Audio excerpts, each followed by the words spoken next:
दोस्तों, आप देख रहे हैं बिजनेस टुडे बाजार। मैं हूं साक्षी बत्रा। सोना लगातार चमकता हुआ दिख रहा है और साथ ही साथ चांदी भी, क्योंकि दोनों सोने और चांदी में रिकॉर्ड लेवल्स देखने को मिल रहे हैं।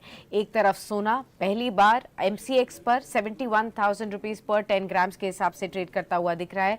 वहीं दूसरी ओर अगर आप देखेंगे तो सिल्वर भी 82,000 रुपीज पर किलोग्राम के हिसाब से अब आपको ट्रेड करता हुआ नजर आ रहा है। तो इस रिकॉर्ड रैली के पीछे की वजह क्या है? क्यों लगातार सोने में और चांदी में जबरदस्त तेजी आपको देखने को मिल रही है और हर दिन एक नया माइलस्टोन आपको नजर आ रहा है? क्योंकि पिछले मार्च से शुरू हुई इस रैली में अब तक ऑलरेडी आपको 10 से 14% तक का मूव इन दोनों ही प्रेशियस मेटल्स में देखने को मिल रहा है। तो FY25 की शुरुआत दमदार नोट पर हुई है कमोडिटी स्पेस में, स्पेशली प्रेशियस मेटल्स में। अब आगे की रणनीति क्या होनी चाहिए? निवेश अगर करना है तो किस तरीके के लेवल्स को आपको ध्यान में रखना है? आउटलुक क्या है सोने और चांदी के दामों में? ये सभी सवाल अगर आपके मन में भी है तो आप सही जगह पर आए हैं, क्योंकि मेरे साथ इस खास शो पर जुड़ रहे हैं अजय केरिया जी, जो कि MD हैं एंड डायरेक्टर हैं केरिया एडवाइजरी के। अजय जी, बहुत बहुत स्वागत है आपका बिजनेस टुडे बाजार पर। सबसे पहले तो रिकॉर्ड रैली गोल्ड और सिल्वर प्राइसेस में, इसके लिए आपको बधाई। मार्केट में तेजी है और साथ ही साथ कमोडिटी मार्केट क्यों पीछे रहे, इसी के साथ हम दोनों ही स्पेसेस में एक जबरदस्त रैली देखने को मिल रही है यहाँ पर। लेकिन सबसे पहले जो सबसे ज्यादा कंफ्यूज कर रहा है इस समय इन्वेस्टर्स को और व्यूअर्स को कि इतनी तेजी क्यों देखने को मिल रही है सोने और चांदी के, इसके पीछे की वजह क्या है, कारण क्या है, ये बताइए सबसे पहले। नमस्कार साक्षी जी। देखिए, कंफ्यूजन की कोई बात नहीं है, क्योंकि 2024 में लग भी रहा था कि सोना इतनी अच्छी रैली करेगा। बट हाँ, कंफ्यूजन ये है कि इतनी जल्दी मात्र 40 दिन में इतनी बड़ी रैली कर देगा, ये सबको काफी ताज्जुब वाली बात है। बिकॉज देखिए, 2024 में अगर हम देखें तो गोल्ड की रैली के लिए जो एनवायरमेंट होना चाहिए, सेंट्रल बैंक अपनी रेट कट कर रहा है, सेंट्रल बैंक के बाइंग कर रहा है कंटिन्यू, डॉलर में गिरावट है, जियो पॉलिटिकल टेंशन कंटिन्यू चल रहा है, इन्फ्लेशन ऑलरेडी हम देख रहे हैं एलिवेटेड लेवल्स पे। ये सब कारण की वजह से सोने में तेजी लग रही थी। बट हमने एकाएक जो पिछले 40 दिन में बड़ी रैली देखी है, ये काफी सरप्राइज है। तो मुझे लगता है 2024 में हम सोने में और नए हाई बनते हुए दिखेंगे। हमें लगता है कि अभी भी काफी जिस्ट बाकी है, क्योंकि अभी भी सेंट्रल बैंक ने रेट कट स्टार्ट नहीं किया है। जून ऑनवर्ड 3 रेट कट की एक्सपेक्टेशन है। तो मुझे लगता है कि आने वाले दिनों में हम सोने में और बड़ी रैली देखेंगे। और पहले भी हमने देखा है पिछले 20 सालों में, जब भी सोने की रैली स्टार्ट होती है तो कोई ये 2-3 महीनों में जाके नहीं रुकती है, ये लंबी चलती है। तो आई थिंक अभी भी काफी बड़ा रैली बाकी है सोने में। बिल्कुल, अभी भी रैली बाकी है। तो यही सवाल बनता है कि आखिर कहां तक जाएगा सोना इस साल के अंत तक? अगर आपने कुछ अपनी तरफ से स्टडी किया है, कुछ एनालिसिस निकाला है, तो वो बताइए कि आपको क्या लगता है कि सोना कहां तक जा सकता है इस साल में? आप देखिए, पिछले दिवाली पे हमने ये फैक्टरिंग किए थे, तब हमने रखा था कि 2024 में 2400 हो सकता है सोना, और इस वक्त हम देख रहे हैं कि 2350 का लेवल ऑलमोस्ट क्रॉस कर चुका है।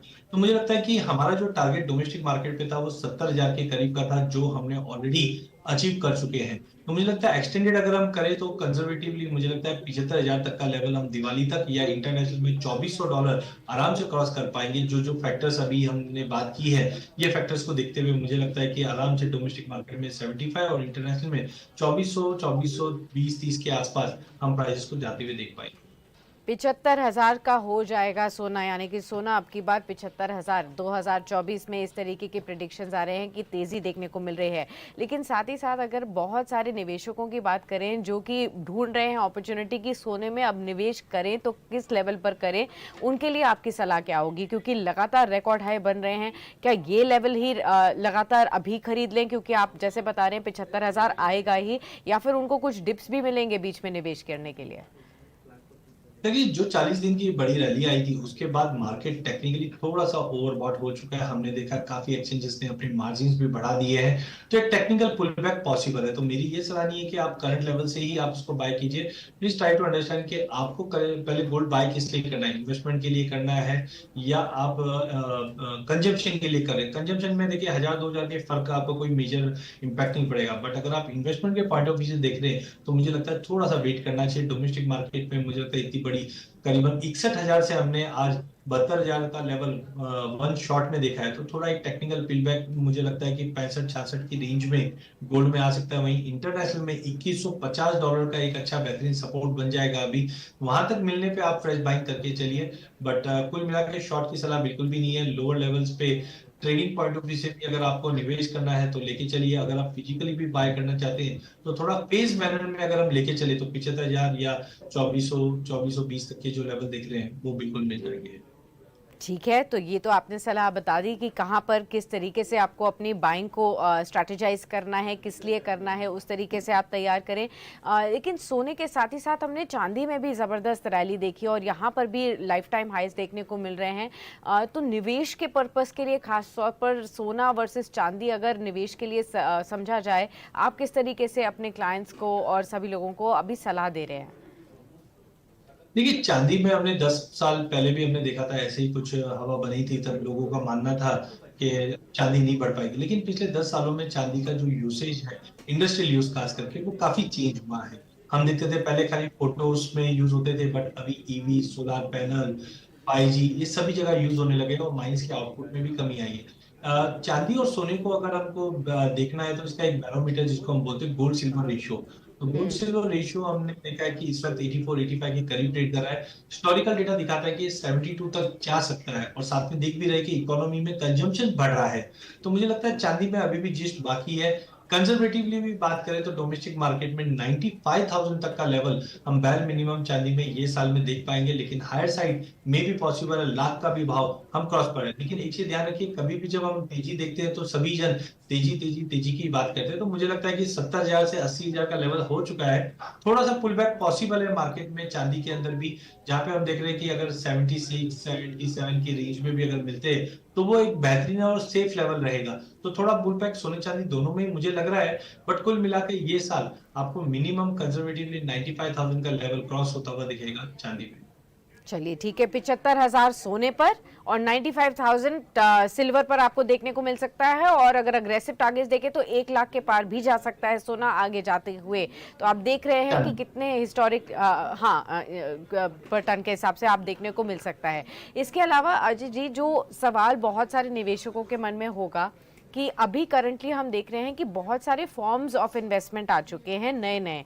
पहले तो ये होता था कि आप घर के पास वाली ज्वेलरी शॉप पे जाके सोना या चांदी की ज्वेलरी खरीद लेते थे, कॉइन्स ले लेते थे। अब जिस तरीके से नए नए इन्वेस्टमेंट के ऑप्शंस आ रहे हैं और बहुत सारे एक्सपर्ट्स आपके जैसे सजेस्ट भी कर रहे हैं उनको इन्वेस्टमेंट पोर्टफोलियो में शामिल करने के लिए, जैसे गोल्ड के लिए सॉवरेन गोल्ड बॉन्ड्स हैं, गोल्ड और सिल्वर दोनों के लिए नए नए ETF आ रहे हैं, म्यूचुअल फंड्स के जरिए भी यहाँ पर निवेश हो रहा है। आप किस तरीके से समझाते हैं जब कोई एवरेज इन्वेस्टर आता है आपके पास और पूछता है कि सबसे बेनिफिशियल कौन सा रहेगा फॉर्म ऑफ इन्वेस्टमेंट? बहुत ही अच्छा सवाल है साक्षी जी। डेफिनेटली 2013 से पहले हम देखते थे कि अगर हम सोना चांदी बाय करना है तो एक ही विकल्प रहता था कि हम ज्वेलर के पास जाएंगे, गोल्ड कॉइन या सिल्वर कॉइन लेकर हम बैठ जाते थे। बट अब आप देखिए, गवर्नमेंट ने भी इस चीज को समझा कि गोल्ड की डिमांड दो तरीके से होती है, एक इन्वेस्टमेंट डिमांड होती है, कंजम्पशन डिमांड होती है। तो मुझे लगता है जो लोग बिल्कुल ही कंजम्पशन, मतलब शादी ब्याह या रिचुअल्स के तौर पे आज हम तीज त्योहार में गोल्ड की गिफ्टिंग करते हैं, ऐसा करना है तो आप बिल्कुल गोल्ड फिजिकल में, ज्वेलरी के फॉर्म में, कॉइन के फॉर्म में, बार के फॉर्म में लेके चलिए। लेकिन अगर आपका ऑब्जेक्टिव खाली निवेश करना है तो मुझे लगता है गवर्नमेंट ने काफी अच्छा काम किया है, जहां पे हमने गोल्ड सोवनियर बॉन्ड लॉन्च होते हुए देखा, और आप वहां पे 2.5% का इंटरेस्ट कंपोनेंट भी मिल जाता है। तो जिनको निवेश के नजरिए से देखना है तो गोल्ड बॉन्ड मुझे लगता है कि काफी अच्छा है, जहां पे आपको 2.5% का इंटरेस्ट कंपोनेंट भी रहेगा। इसके अलावा भी म्यूचुअल फंड के जरिए, जैसे हम स्टॉक के अंदर SIP करते हैं, म्यूचुअल फंड में SIP करते हैं, गोल्ड में भी आप है ना गोल्ड की SIP कर सकते हैं, जो ETF के द्वारा की जा सकती है। तो ETF भी अवेलेबल है जहां पे आप निवेश कर सकते हैं। डेरिवेटिव फॉर्म में भी है, बट वहां पे जो ज्वेलर्स है वो ज्यादा करके एक्टिव रहते हैं। बट मेरी सलाह रहेगी कि आप अगर गोल्ड में अभी भी निवेश करना चाहते हैं तो गोल्ड बॉन्ड के जरिए करिए, वहां पे आपको 2.5% का इंटरेस्ट कंपोनेंट और मिलता हुआ है। चलिए ठीक है, तो बहुत बहुत शुक्रिया अजय जी, ये सब तमाम बातें हमारे सभी दर्शकों तक पहुंचाने के लिए। सबसे पहले सोने और चांदी की रिकॉर्ड तेजी के पीछे के कारण, आगे का आउटलुक और खास तौर पर अब निवेश के हिसाब से सलाह जो दी है आपने, उससे बहुत सारे व्यूअर्स को क्लियर हो जाएगा कि कैसे अपनी स्ट्रैटेजी करनी है और गोल्ड और सिल्वर में कहाँ पर अब निवेश करना है। बहुत बहुत शुक्रिया, हमेशा ही आपसे बात करके बहुत सारे इंसाइट्स हमारे दर्शकों को मिलते हैं, उसके लिए बहुत शुक्रिया। चलिए इसी के साथ इस खास वार्तालाप को हम यहीं समेटेंगे, लेकिन सोने और चांदी का भाव जिस तेजी से आगे बढ़ रहा है, इस तरीके की और कॉन्वर्सेशंस को भी जानने के लिए आप हमारे साथ बने रह सकते हैं। बिजनेस टुडे बाजार पर आपको तमाम एक्सपर्ट्स की राय हम आप तक पहुंचाते रहेंगे। इसके लिए इस चैनल को लाइक और सब्सक्राइब करना ना भूलें।